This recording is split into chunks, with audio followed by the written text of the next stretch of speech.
Hello dear, तो चलिए start करते हैं। आज पढ़ेंगे संवैधानिक विकास के प्रमुख चरण।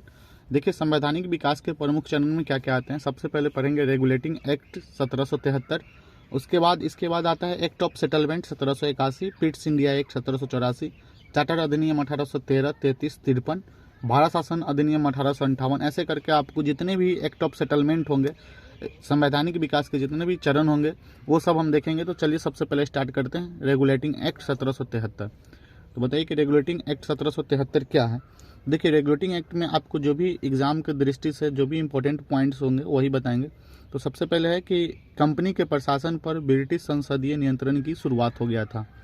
सबसे पहला पॉइंट है कि कंपनी के जो प्रशासन है उस पर किसका, ब्रिटिश संसदीय नियंत्रण की शुरुआत हो गया था। दूसरा है बम्बई और मद्रास प्रेसिडेंसी को कलकत्ता प्रेसिडेंसी के अधीन कर दिया गया था। सबसे मुख्य पॉइंट ये आपको है नोट करने की, कलकत्ता प्रेसिडेंसी में जो है बम्बई और मद्रास प्रेसिडेंसी के अधीन कर दिया गया था। तीसरा है कलकत्ता प्रेसिडेंसी में गवर्नर जनरल व 4 सदस्य वाले परिषद के नियंत्रण में सरकार की स्थापना किया गया था। जो कलकत्ता प्रेसिडेंसी था उसमें गवर्नर जनरल की जो है 4 परिषद वाले एक परिषद के नियंत्रण में सरकार की स्थापना किया गया था। और सबसे आपको प्रश्न पूछा जाता है कि कलकत्ता में सुप्रीम कोर्ट की स्थापना 1774 में किया गया था, जिसके अंतर्गत बंगाल, बिहार, उड़ीसा भी शामिल था। और इलीजा इम्पे इसके प्रथम मुख्य न्यायाधीश नियुक्त किया गया था। आपको जो है ये पॉइंट सबसे इम्पोर्टेंट है, पूछा जाता है कि किस रेगुलेटिंग एक्ट के तहत सुप्रीम कोर्ट की स्थापना किया गया था। तो हो जाएगा रेगुलेटिंग एक्ट 1773। कब किया गया था? तो 1774 में हो जाएगा। आप देख सकते हैं इसमें बंगाल, बिहार और उड़ीसा तीनों जो है सुप्रीम कोर्ट के अंतर्गत आते थे। इलीजा इम्पे जो थे इसके प्रथम मुख्य न्यायाधीश नियुक्त किए गए थे। आपको ये पॉइंट जो है इंपॉर्टेंट करना है।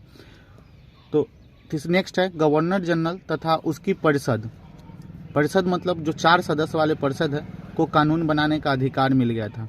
जितने भी ये कानून बनाना था सभी प्रेसिडेंसी में, बम्बई मद्रास प्रेसिडेंसी को जिसको कलकत्ता प्रेसिडेंसी के अधीन कर दिया गया था, वहाँ एक गवर्नर जनरल नियुक्त किया गया था। तो गवर्नर जनरल तथा उसकी परिषद थे, उन्हीं को सभी पर कानून बनाने का अधिकार मिल गया।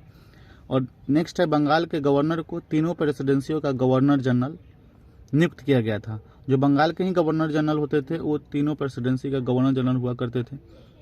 प्रथम गवर्नर जनरल कौन थे? Lord Warren Hastings. नेक्स्ट है कंपनी के कर्मचारी को निजी व्यापार व भारतीय लोगों से रिश्वत उपहार लेने को क्या किया गया था? प्रतिबंधित किया गया था। और व्यापार की सभी सूचनाएं जो है क्राउन को देना सुनिश्चित कर दिया गया था। ये थे रेगुलेटिंग एक्ट 1773। इसके बाद हम देखेंगे एक्ट ऑफ सेटलमेंट 1781।